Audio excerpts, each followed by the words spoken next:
Welcome to the Compassion Fatigue Podcast. I'm your host, Jennifer Blau.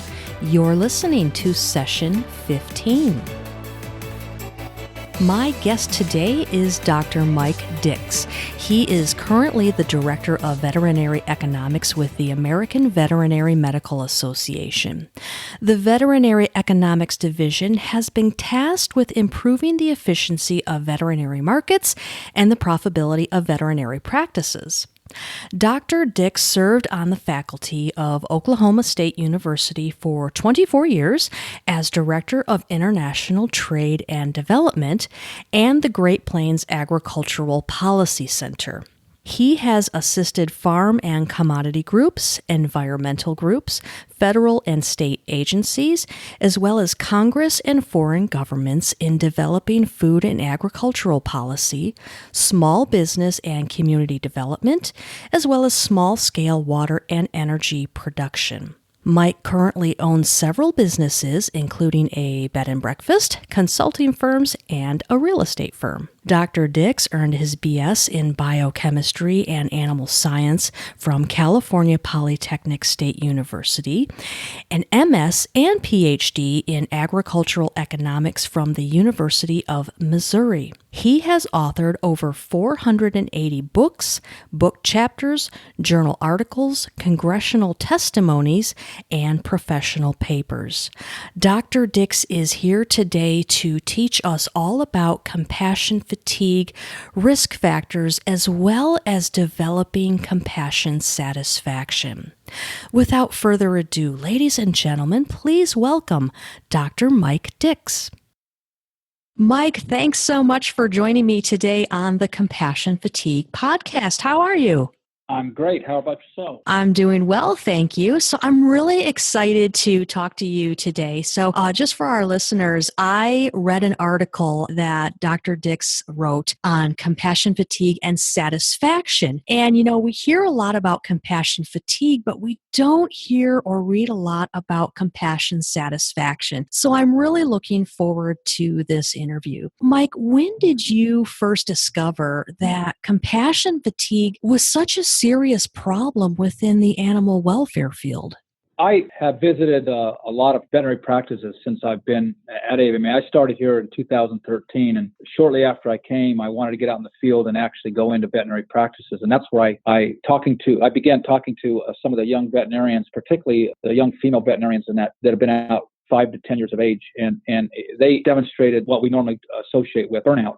I thought about it. I looked at it. We wanted to get in a lot of the surveys and a lot of the analysis we do. I wanted to get in those surveys some idea or some factors that would explain burnout as it relates to unemployment, underemployment, and whatnot, because that's what we were measuring. It was about 2014 that the AMA's Future Leader program also hit on the idea that there was a problem with wellness in the profession.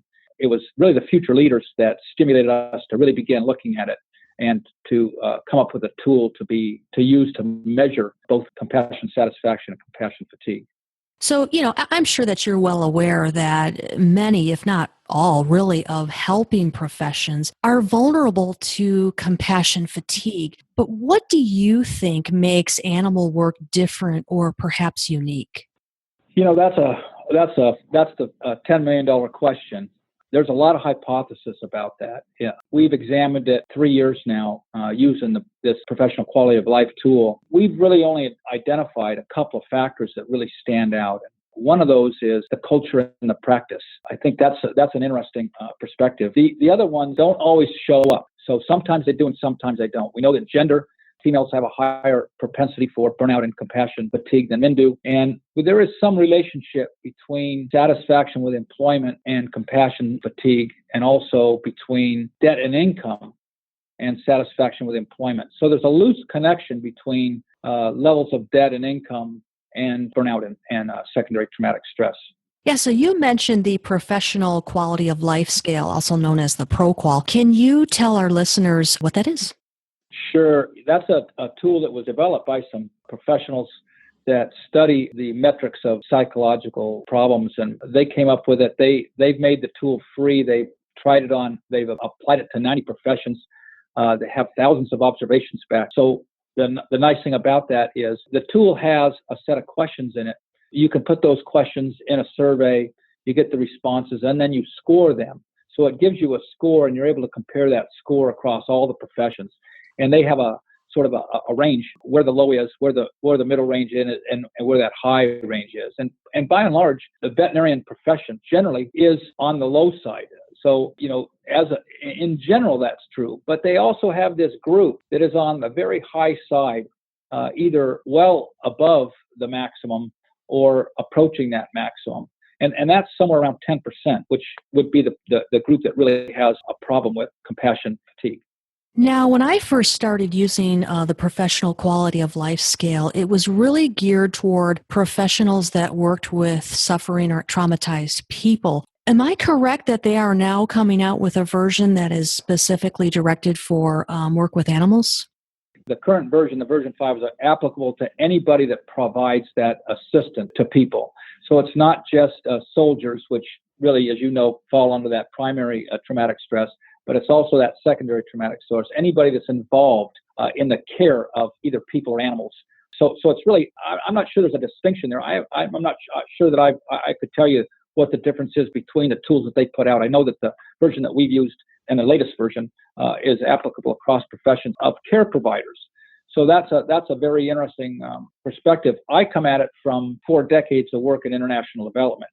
And of course, we saw both compassion fatigue, burnout, and secondary traumatic stress, as well as primary traumatic stress in the work that we did overseas. So we talk a lot about compassion fatigue as well as burnout on this podcast. One of the topics we have not touched on so far is secondary traumatic stress. Can you explain what that is to our listeners? So secondary traumatic stress is that negative feeling that's driven by fear or work-related trauma. Anything that would provoke either a conflict or a thought of unethical resolution in that care of either people or animals is what's causing that secondary traumatic stress. Remember, I brought up a primary. There's the primary where you're actively involved, where your life is at risk. That's the A worker that's in an environment where they're under danger, or a soldier. The secondary traumatic stress is when you're in a situation where there might be that conflict, but you're an observer to it. So again, in providing a care to humans or animals, a lot of times the patient is that pet or that human being, and then somebody else is making the decision, and you're an observer to that.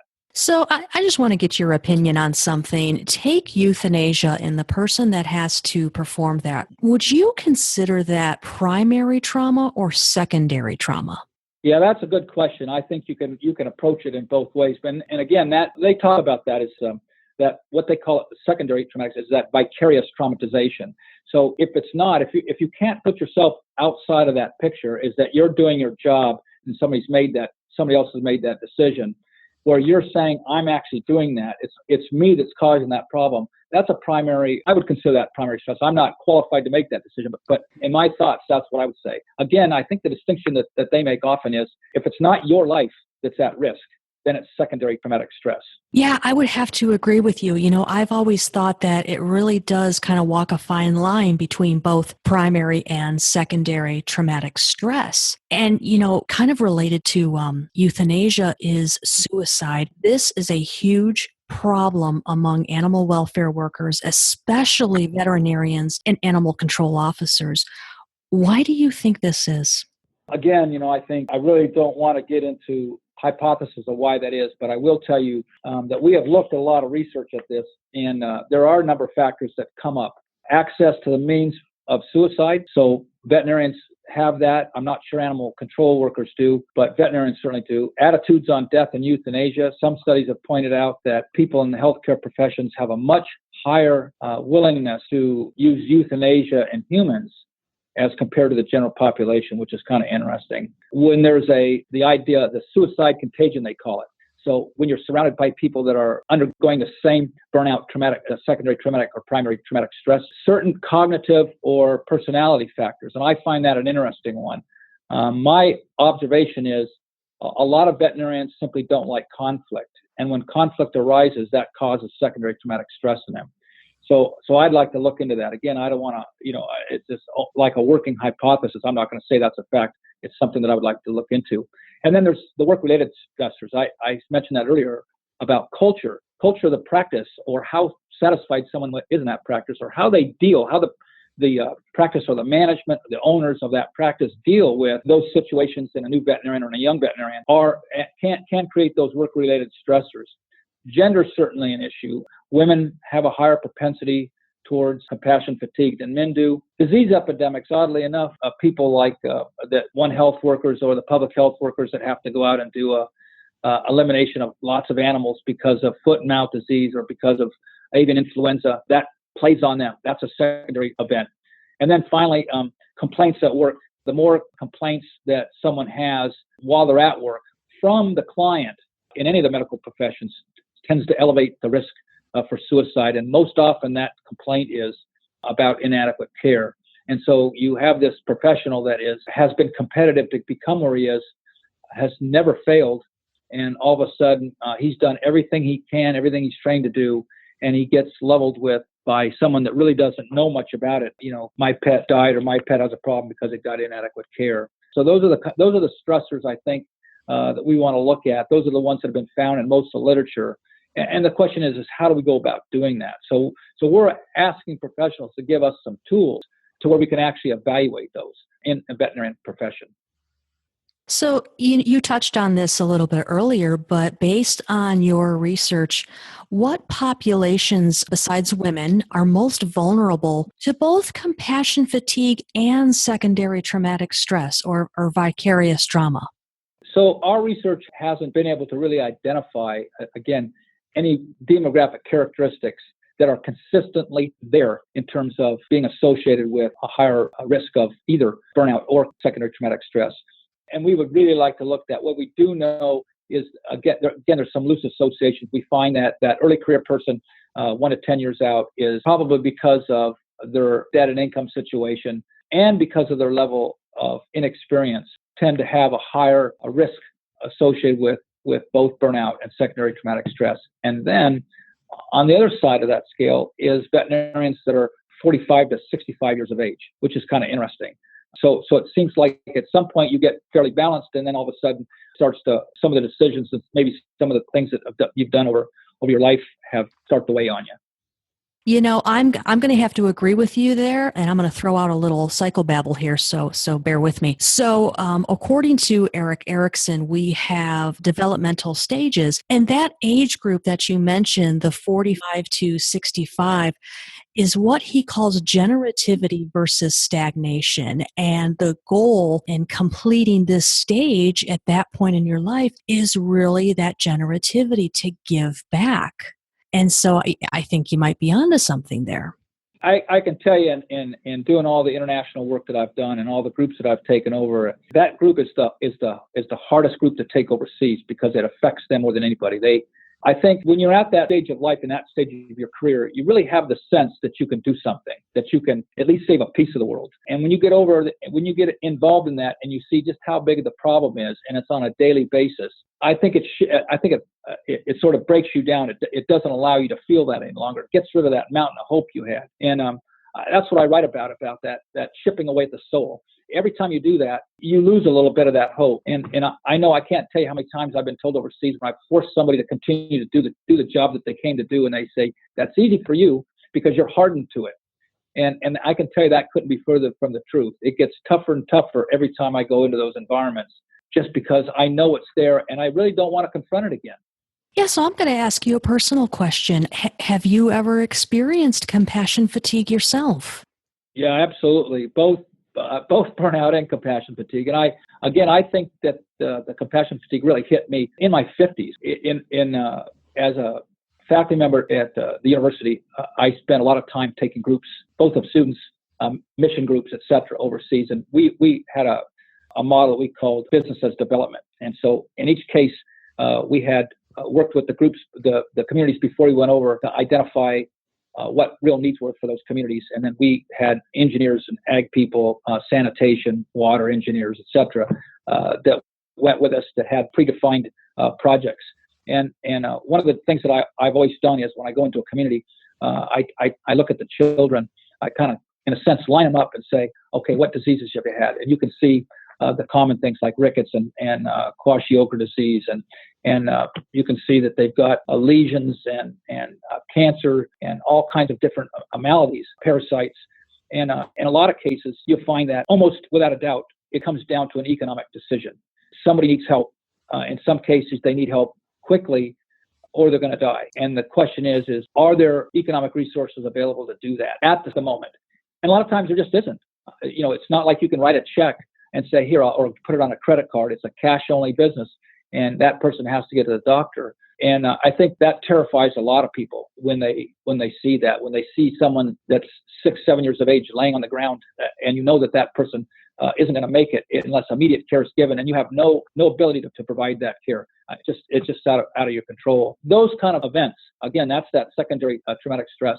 And the numbers of times that you do that, it wears on you. It chips away at you. And I think to me, it's no different than being a cow-calf operator and having to harvest some of those animals. They're essentially your friends. You put everything into producing the best animals you can, the commonest animals, the easiest producers.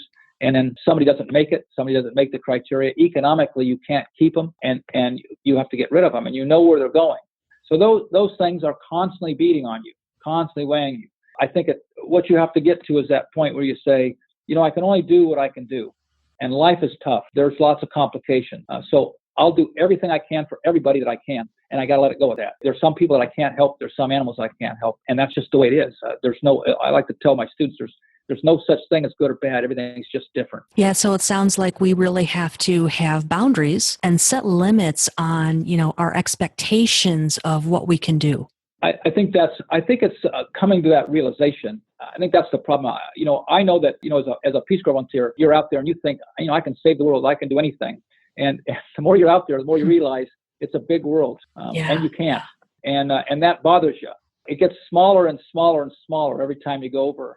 And you kind of feel like you're inundated, like no matter how hard you try, you're going backward. And I think that's where that compassion fatigue is when you get to that point where you don't feel like you can make any headway, you need help. Well, let's switch gears here and talk a little bit about compassion satisfaction. First of all, can you explain what compassion satisfaction is? And then what do you think are the factors that can contribute to high compassion satisfaction?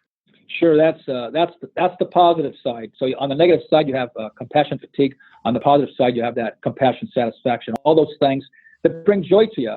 For veterinarians, the one I like to use is the smell of fresh puppy breath in the morning. Nothing gives me greater pleasure than to have a puppy licking on my face, or perhaps a cow coming up behind and nibbling on me, trusting me that much. So those are the positive things. If you have if you're taking care of someone or an animal and it has a low probability of survival and it makes it, man, that's uplifting. So that's compassion satisfaction. Is those kind of things.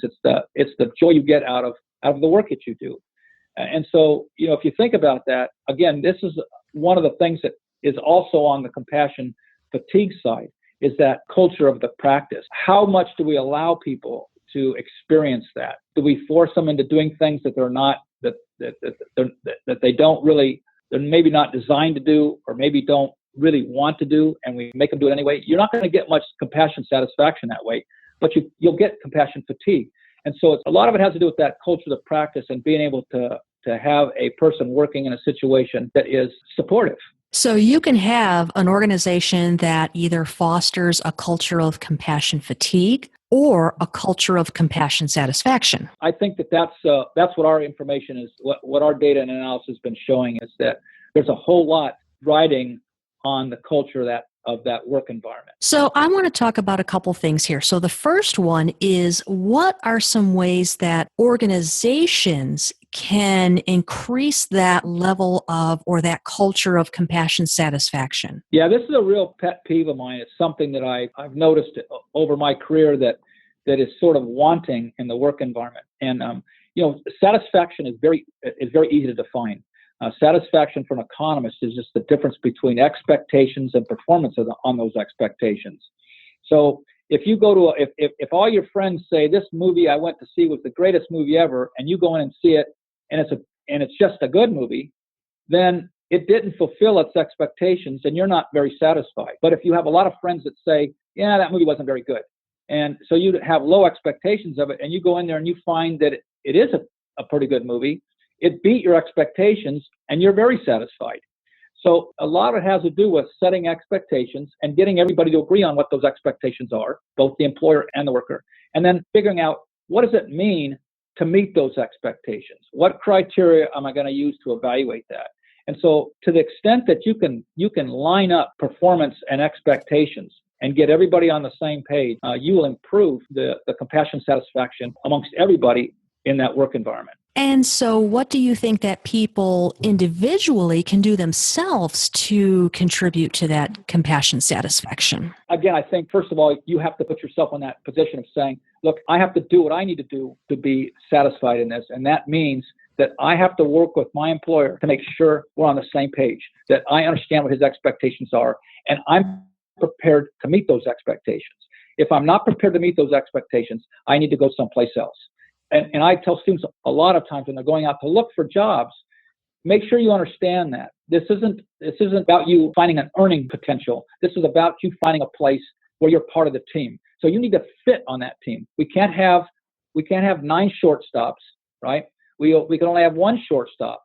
And so if there's already 3 shortstops there, you can't work there if you're a shortstop. You need to find somebody else, someplace else to work, or be happy to be a left fielder or a right fielder. And so I think that's the really important thing is you either have to say, I want to fit into place based on my expectations, right? Or you have to adjust your expectations to fit the place that you're working. And I think that's the rub. A lot of people don't ever get to that point. They have the idea that I'm going to go and do what I want to do in a practice that wants to employ me. And you have friction because the expectations of the employer aren't in sync with the expectations of the employee. So it sounds like what you're saying is that people really need to take part of the responsibility to make sure that it's a good fit. Absolutely, and it's a lot of that, as I said, expectations has to do with my ability to change, my attitude towards that. It's okay if you want to be very, very, weighted down in your expectations and what you think you want to do, but understand that when you're that resistant to change and you're not able to be flexible, that's going to create some tension. So you are the source of that tension to get go. There is no place where you're going to be able to go to work and not change some part of what you think you're about. So there has to be that flexibility in your attitude that I'm willing to change, I'm willing to learn. And I think one of the things that I really find interesting in professionals, and this is true in my profession as well, is you have to be willing to fail and you have to be willing to take a chance. I like to always get my students to admit at least once that they don't know how to do something, or get them to say, hey, I need help. There's nothing wrong with that. And in fact, I like to say that failure or mistakes are just an expensive form of education. And so it's not a matter of whether you made the mistake or whether you failed. It's a matter of how you're going to use that. Did you use the lesson so that it won't happen again? Or did it just bite down and say, hey, it wasn't me that did it. It was somebody else. Or I can't do this ever again. So a lot of that has to do with the attitude and your ability to be flexible. Absolutely. So, Mike, what is the best way for people to learn more about you or perhaps get in touch? You can find me at mdix@avma.org. I'm pretty good about getting back to everybody. Or you can find me on the AVMA website at avma.org. Excellent. I will definitely post those links to our show notes page. And if you'd like to learn more about Dr. Michael Dix and his work, you can head on over to the CompassionFatiguePodcast.com and check out those links. Mike, thank you so much for joining me today. This was very interesting, and I hope our listeners got a lot out of it. I know that I certainly did. Thanks again. Thanks for having me, Jennifer. Thank you so much for listening to the Compassion Fatigue Podcast. Please head on over to iTunes and subscribe to the show so you never miss a single episode. And don't forget to check out the CompassionFatiguePodcast.com for more great resources, including a link to join our private Facebook group where you can connect with other listeners and gain additional support. Please note that this podcast is not meant to provide medical advice or substitute for psychological care. Please consult with a mental health professional if you need additional support.